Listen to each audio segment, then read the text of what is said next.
Welcome to Sinnermax. This episode is called The House of Horror.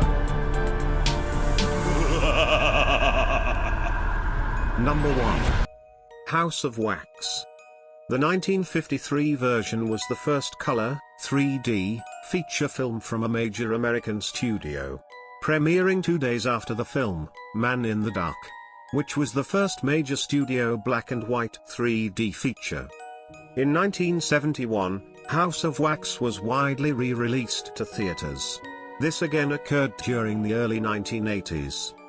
In 2005, Warner Brothers released a remake of the film, but its plot was very different and received negative reviews from critics.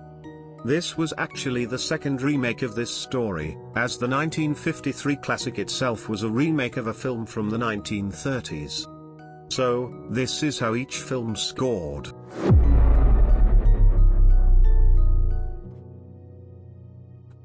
Number 2.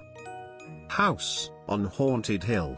Released in 1999, the plot follows a group of strangers who are invited to a party at an abandoned insane asylum, where they are offered $1 million each if they are able to survive the night.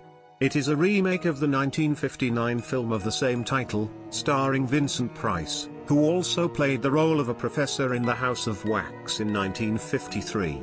In 2007, a direct-to-DVD sequel, Return to House on Haunted Hill, was released. A third installment in the series had been planned, but due to poor sales for the return, it led Dark Castle to cancel their plans. So, here is how each film scored.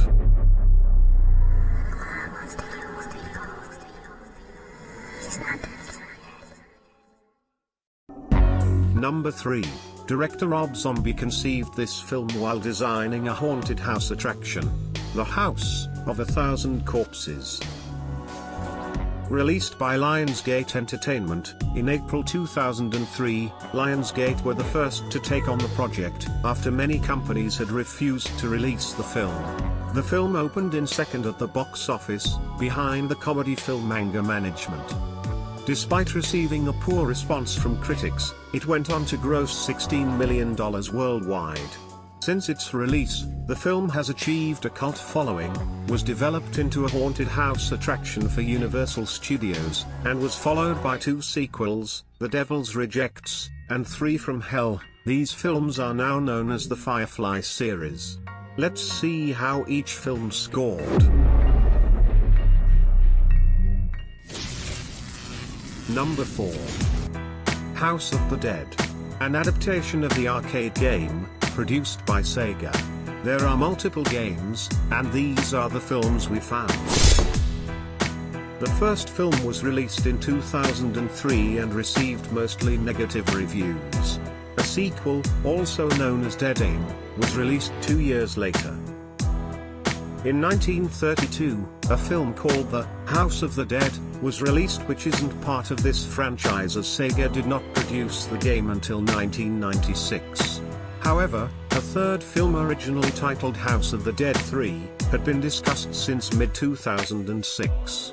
The third installment, directed by Patrick Dinhut and starring Dean Cain, which ended up with the title Dead and Deader, released straight to DVD in 2007. No House of the Dead references were included in the final film. So, let's take a look at those scores. Number 5. The Last House on the Left.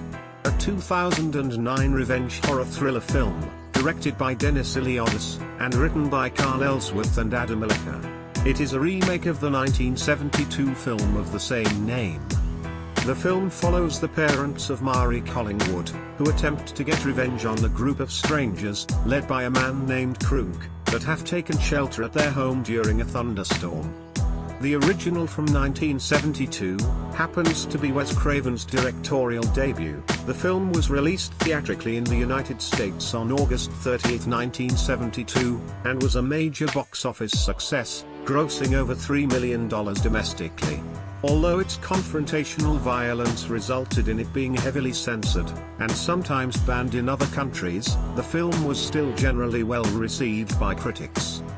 In the 1980s, Vestron Pictures hired Danny Steinman to write and direct a sequel, though the film fell apart in pre-production due to rights issues.